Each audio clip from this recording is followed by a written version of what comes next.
Så jag tar ett tag och kastar det och så kommer jag förbi dina fötter så märker du sen när du känns att du inte kan mer röra på det. Japp.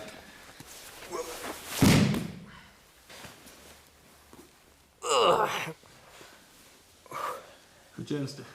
Tungt. Idrottare pushar gränser varje dag och vi vanliga dödliga, vi försöker bara hänga med. Idag ska jag prata med några idrottare och försöka förstå vad är det som driver dem och vad krävs det för att leva det liv som de gör. Vi börjar i Vörå, i mitt gamla gymnasium, Vörå idrottsgymnasium.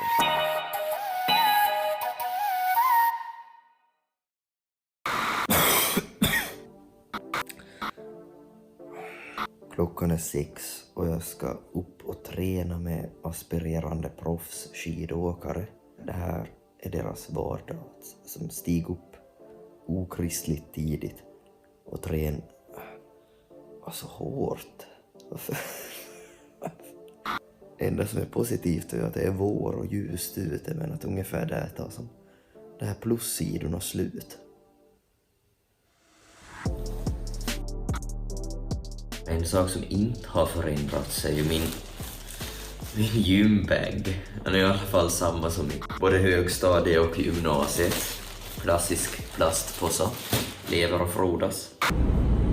Vi är på väg till Vörå nu. Träningen väntar. Jag kan inte säga jag är jättemotiverad, lite förkyld och lite... Jag är bara seg. Och så är jag en parodi på mig själv. Jag har glömt handduken. Alltså, det är precis som skoljumpa. Alltså. Bara jag sitter inte på buss utan jag kör bil själv. Det är som enda tecknet på att tid har gått. Nåja. Hej!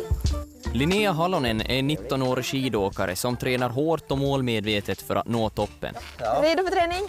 Jag har varit upp så länge nu så nu börjar jag faktiskt pigga. Ja, ingen morgonmänniska. Ja, ibland, men inte om jag ska röra på mig. Nej, okej, ja. Vad gör vi nu alltså? Nu ska vi springa först. Vi ska värma upp till Norrvalla, 3 kilometer. Okej. Och där börjar vår gemensamma träning med skolan. Kanske någon bollkast, koordination eller någonting. Och sen 9:30 så börjar vi en gemensam cirkelträning med alla grengrupper i skolan. Nice. Och sen så springer vi tillbaka hit. Okej, för att det är nödvändigt. Bra. Ja, joggning är viktigt. Ja, mot Norrvalla. Yes. Början sport. Okej. Nice. Vad tycker du om takten nu?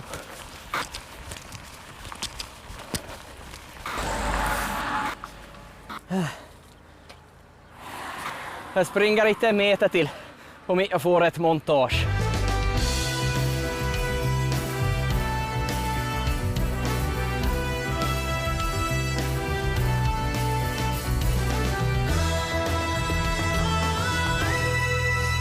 Det är uppvärmning. Ja, nu börjar jag. Det här är vad jag kallar ett fullbordat träningspass alltså. Om jag jämför med när jag brukar vara på löpning så är det som jag är nöjd en vecka eller en månad efter det här. Sport och hälsa hyllas i vårt samhälle. Normen är att vi ska leva hälsosamt och röra på oss mer. Ändå sitter finländarna stilla mer än någonsin. Vi vet alla att vi borde träna, men varför är vi så många som har så svårt att hitta tid till det?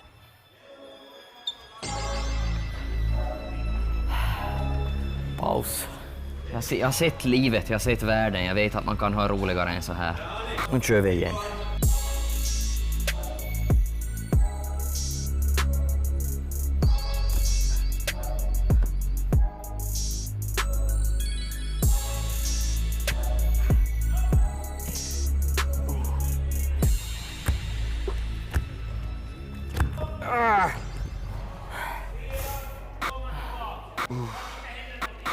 Det här är inte okej alltså.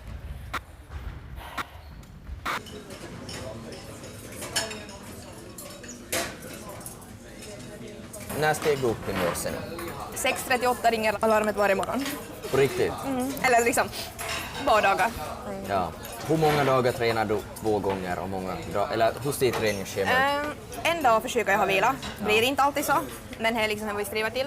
Och sen är en dag med en lång länk, så då är liksom, om vi tränar 3 timmar handdagen så är det bara ett pass. Och sen resten av dagarna så är oftast 2 pass. Okej. Så vad blir det då? Så är liksom en och en halv vilodag i veckan. Nej, nog hurra. Men varierar ju då. Vi har ju försöker ju ha skillnad på vecka, lätta vecka, hårda veckor. Så liksom att ha en rytm i det. Men blir det någon gång, känner du det som att det är som för inrutat? Att samma tid, du klockar all siffror som finns och dag efter dag? Nu är jag en person som gillar att ha rutiner, väldigt rutinmänniska. Så just kanske därför så passar det mig. Ja. Att jag är verkligen inte så spontan av mig utan jag är väldigt planerande och strukturerad. För att det är ju liksom träning när det är samma tiden 8 varenda morgon och eftermiddagsträningen börjar 4:30 och så är skola däremellan. Så inte är ju liksom mycket till att hitta på något annat. Nej, alltså jag känner inte att jag offrar någonting. Alltså, det här har varit en del av mitt liv så länge. Ja. Att jag har som alltid hållit på med idrott och sådär. Inte någonting som att jag ändrar någonting bara för att jag börjar satsa mer, utan det är liksom bara en självklarhet hela tiden. Att det här är som, det har bara blivit som det har blivit. Ja. Men inte är du alltid en idyll att hålla på med idrott. Nej. Är klart det. Men att inte sakna jag att fara ut varenda helg och fest inte. För det kan man inte göra om man ska satsa helhjärtat. Nej, absolut inte. Man måste ju inte vara proffs eller tävla. Alla kan och behöver inte leva det liv som Linnea gör. Men när normen är att vi ska sporta mycket är det lätt att fastna i en föreställning om att man borde pressa sig hårdare hela tiden.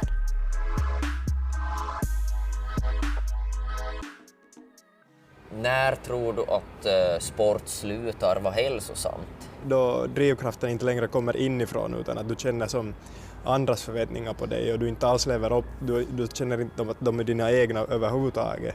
Förstås kan det ibland vara bra, framförallt för toppidrottare eller idrottare av något slag, att du har någon som lite utomstående kraft också som pushar dig lite och hjälper dig, men inte liksom då, om du helt liksom tappade själv den här motivationen, så där liksom blir det nog för mycket, att där måste man väl nog ta stopp. Jag tror nog det nästan krävs att man har den här inre drivkraften, inre motivationen, att annars skulle det knappast gå att ta sig allt för långt i alla fall.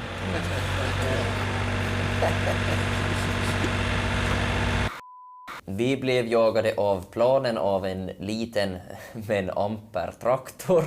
Så vi har förflyttat oss hit till omklädningsrummet. Och ganska passande egentligen. Som man brukar snacka om locker room talk och sånt. Vilket är någonting jag aldrig har upplevt, tycker jag mig i alla fall, för jag har inte rört mig i de sammanhangen. Men du har ju levt ditt liv i svettiga omklädningsrum. Är locker room talk en grej i Finland? Och den här då skadliga och negativa biten av det? Ja, men samtidigt så tycker jag att vi framförallt på seniornivå har kommit en bra bit redan liksom ifrån gamla kanske normer vad gäller snack i omklädningsrum. Jag tror att mera problem kan finnas bland ungdomarna och de här yngre killarna som inte riktigt har hittat sig själv på det sättet. Och att mera liksom på ett mera kanske mobbning. Men hur ska man då, om problemet troligen ligger hos yngre fortfarande i någon mån, hur ska man kunna åtgärda det och komma åt det problemet? Att ta upp sådana saker och göra folk medvetna om sådana saker är det viktigaste, så att inte de här ungdomarna eller unga fotospelarna eller idrottarna får liksom en skev bild om vad som är okej och vad som de tror att är coolt.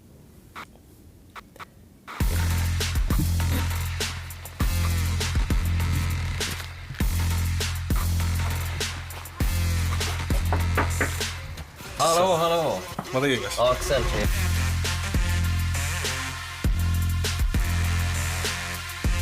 Mattias Kasurinen har alltid idrottat. Via redskapsgymnastik och tyngdlyftning har han hittat hem i brasiliansk jiu-jitsu.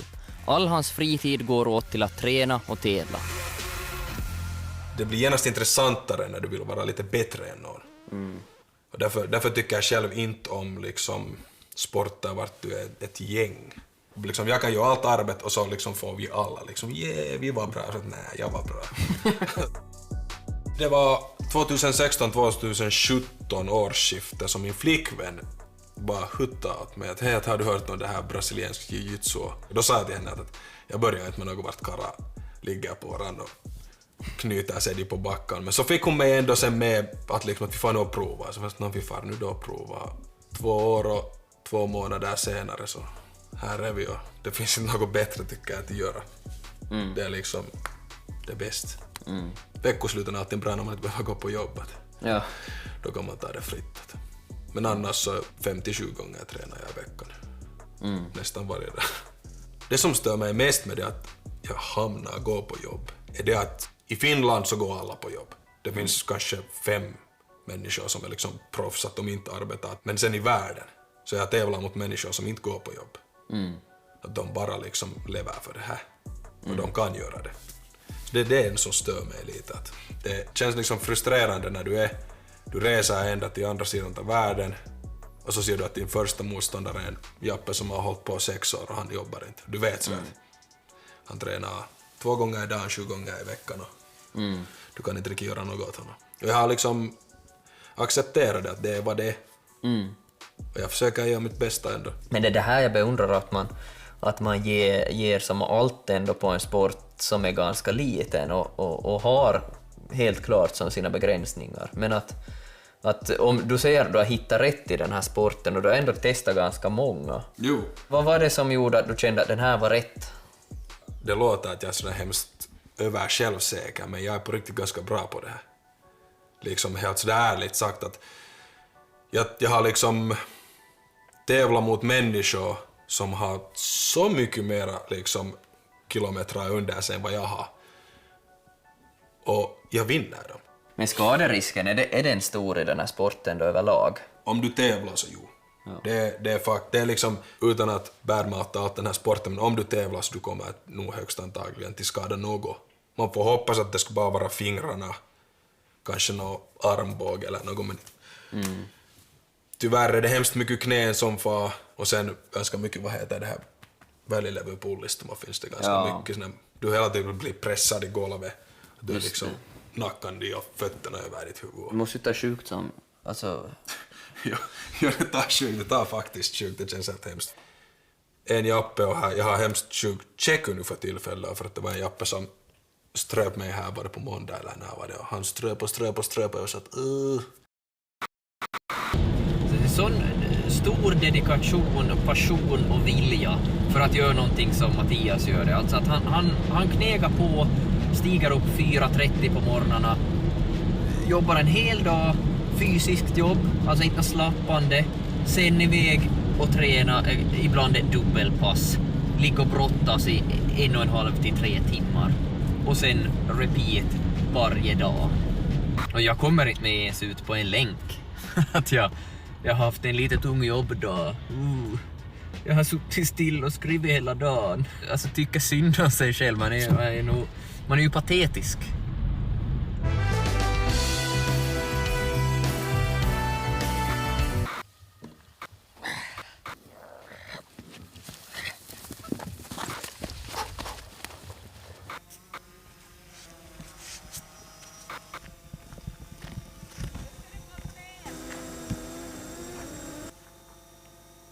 Ansvaret för vår hälsa läggs på oss själva och vi förväntas hålla oss friska.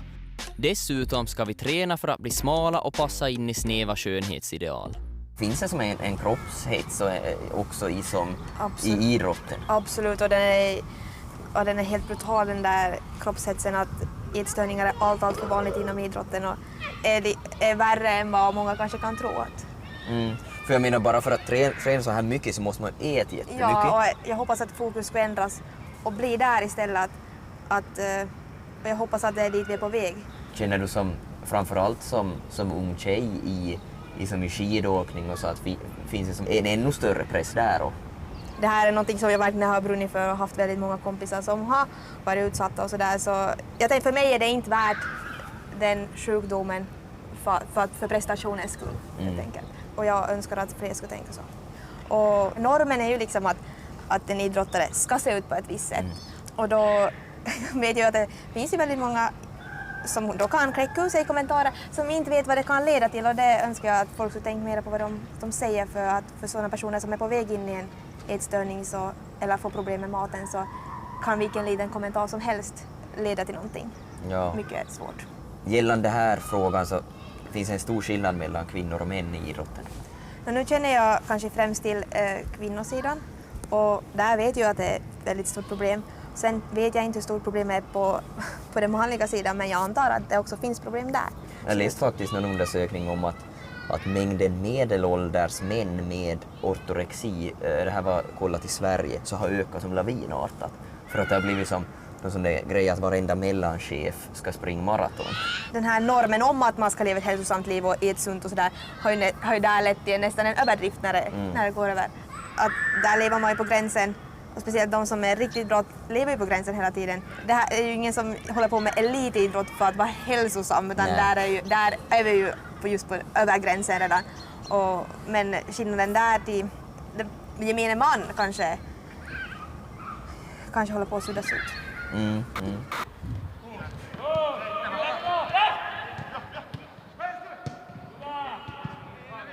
Normen i samhället är ju att vi ska sporta mycket och vara som hälsosamma och så. Då blir ju idrottarna som lite superhjältar och stjärnor. Hur ser du på den saken? Hur tacklar du det? Jag försöker nog ta det med ro på det sättet att försöka vara med själv, men också att man samtidigt förstår att det finns framförallt då yngre barn och ungdomar som ser upp till en, och då att man liksom har ett ansvar där och försöker vara en bra människa på alla sätt, liksom både på och utanför planen. Och sedan, det här är kanske det mest vanliga, just att man ser upp på något sätt till idrottsmän och kvinnor. Men att jag tycker att det är minst lika intressant med liksom folk ur andra yrkesgrupper som är duktiga på vad de gör och som har klarat sig i sin karriär. Tjena. Morgon. Ja, det här händer. Jo.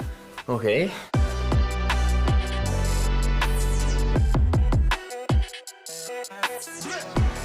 I alla sporter är ju tränaren har en viktig roll, men jag tycker i kampsport traditionellt så har ju tränaren haft en som är väldigt stor roll och som en sådär respekt. I vissa ska man kalla sensei och allt sånt här. Att den här respekten är som är ganska fint, tycker jag.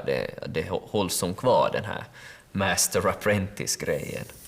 Ja, det måste säga att rangordningen blir nog ganska snabbt klar i den här sporten. Ja. En brunbältare ska vara bättre än en purple belt och en purple bättre än en blå. Och så ska det vara. Och då behöver man inte förklara annat vem som är här och vem som är där och vem som är där. Alla får bara acceptera det. Absolut, ja. Men så är det ju skillnad på tävlare, som till exempel Matte. Matte är ju otroligt skicklig. Han vinner ju sådana som är högre bältare än honom. Kampsporter överlag är ju, tycker jag alltid har ett visst drag av just självförsvar, och att det brukar finnas en filosofi lite bakom det här. Som att det är ju i princip som våld man sysslar med, men det är under kontrollerade former. Men vad är som det här jiu-jitsuns filosofi kring våldet och det här? Jag började med självförsvar och sen kom det där idrottssidan till, och kanske på grund av det så tror jag att det har blivit så stort som det i dagens läge. Kampsporter och som överlag när man det är ju som man slåss ju så att det känns ju som jätte så där macho-manligt, att det ska som vara man ska som visa att så här stark är jag, att det är ganska primitivt på ett sätt, alltså det är back to basics. Är det som är så väldigt macho-kultur i det också, eller? It came from Brazil. Vad ska man nu säga? Alltså ja, på det viset nog för att alltså nu för tiden så tränar ju alla, och kvinnor och flickor och pojkar och allt, att det inte ser jag på det viset att det skulle vara liksom någon macho, men då när det har börjat så har ju de som börjar med BJJ, så de har ju tagit matcher mot andra kampsporter för att visa att det här är det bästa kampsporten utav dem alla. Och då måste man nog säga att nu är historien varit ganska macho. Har sporten blivit mer accepterad överlag? Absolut.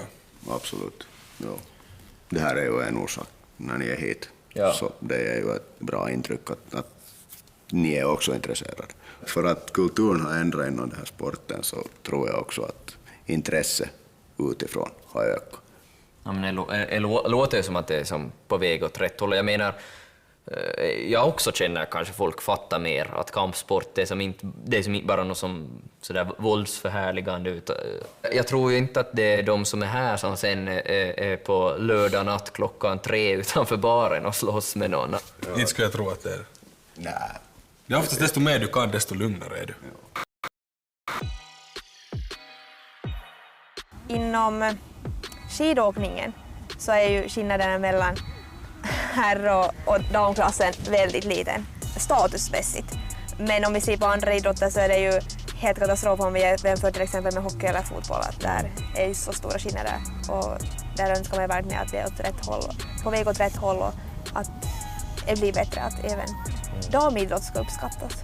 För de gör ju absolut ett lika hårt jobb. Ja, minst alltså hårdare eftersom de har inte har samma uppbackning. Ja, varken av stat eller som att de får inte, eller av företag, att det finns inte de här pengarna på samma sätt. Nej.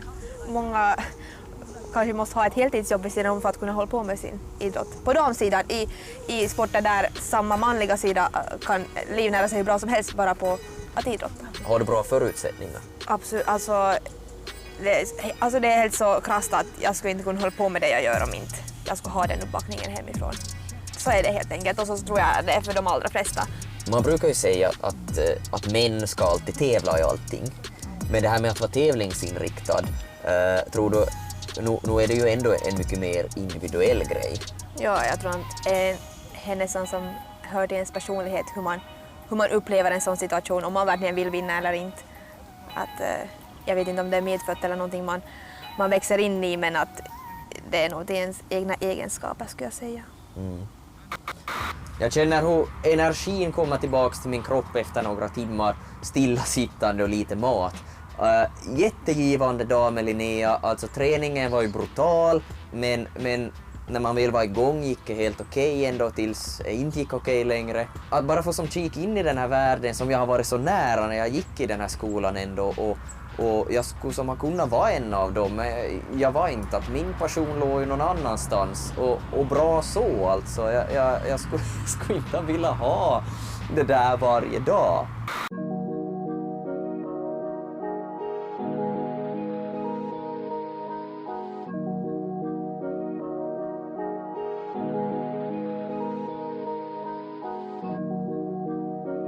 Vad är grundprincipen då för att få tag i med rätt teknik? Och så? Det är ju i början det att när matchen börjar så båda vill ha något.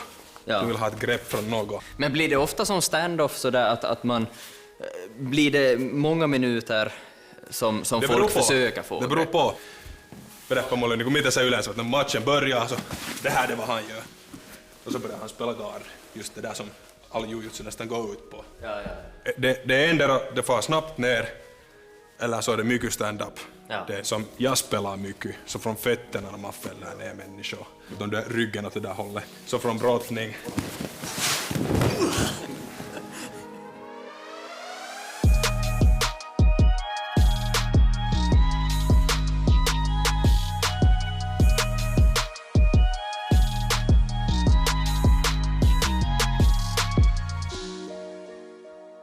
Jag känner ju mig som en liten vante, att okej, vi är ganska stor storleksskillnad, men ändå som häftig känsla där när man lyckas kasta en kille som väger som 30 kilo mer än en. Att det här på lång sikt blir bättre på det här tror jag skulle nog bli ganska...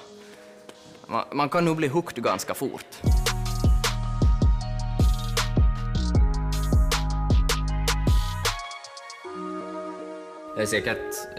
Det blir säkert som en fristad det här att komma hit också. Eller som, känner ni så att när det var en jävlig dag på jobbet och så kommer man hit och så är det bara lägger du det bakom dig då och fortsätter här. Och du har haft en dålig dag, så det försvinner nog ganska hastigt. Och inte bara med det att du gör det här, men vi har en ganska bra stämning. Största delen av de här kampsportsalarna har ganska bra stämning och man hör tillsammans och så det hjälper också. Och så blir man ganska nära varandra, att man kan, det är kanske många gånger lättare till ring till Matte och fråga eller någon annan som tränar här att vad skulle jag borde göra nu? Ja. En till Fahima och säga att nu gick det så här. Så det är lättare att ringa till de här och man får alltid liksom stöd. Vi säger ju att du måste lämna 2 saker vid dörren när du kommer in och det är ego och religion. Ja. För att liksom, här är vi alla detsamma. Det är inte någon skillnad från vilken religion eller vad du tror på, eller om du inte tror på något så det är helt fine. Här tror vi på jujutsu. That's what we do.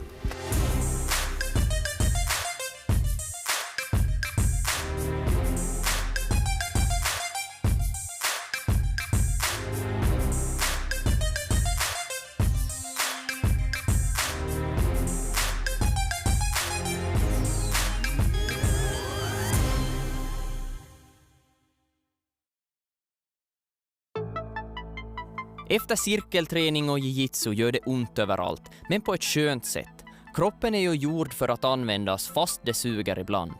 Jag blir nog aldrig någon fighter eller vasaloppsåkare, men det måste jag inte bli heller. Så länge jag mår bra och har kul är väl det nog. Nu ska jag byta om, men jag glömde handduken igen. Vad ska man göra?